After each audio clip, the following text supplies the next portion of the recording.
আমার বয়স 53 হয় নাই। এই যে ছাত্র আন্দোলন যে করছিল, যেই জায়গায় দাঁড়িয়ে রয়েছে এই জায়গার তো কি মনে করেন আমাকে ধরে নিয়ে গেছে, এখানে আমার লগের অনেক ড্রাইভার হেল্পার ধরে নিয়ে গেছে। নেওয়ার পরে আমরা দেশ স্বাধীন মনে করেন, আমরা দেশ স্বাধীন, এরাই বলতেছে আমরাও বলছে বাইরে রয়েছি। যেদিন 5 আগস্টে যখন বলে গেছে, পরে 1 বছর পূর্ণ হওয়ার পরে যাদের কাছে আমরা আশা করি নতুন করে, তারা দেন এই দেশের হেরা কক্সবাজার করতে দেখে একবারে আমরা কি আশা করতে পারি, এটা আমার তোমরা বলে যাওয়া আপনি পারেন কি না? 2 লক্ষ টাকা গেছে, যদি আমি মিথ্যা কথা বলি এখানে এই জায়গাটা থেকে আমার ধরে নিয়ে গেছে। অবশ্যই গেছে। এরকম আপনি একজন না। আপনি বলেন আমার আপনি ধরে নেওয়ার কারণ কি? না হলো 20 থেকে 50 জন আছে। আপনি আমারে প্রশ্ন করতেন যে আপনারা ধরে নেওয়ার কারণ কি?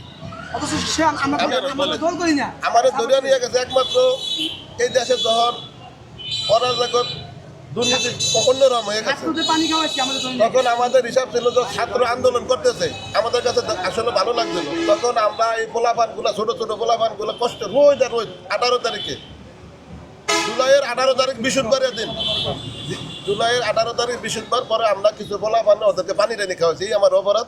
আমাদের এই হিসাব করে আওয়ামী লীগের যারা ছিল এরা থাকতে আমাদেরকে ধরে দিচ্ছে।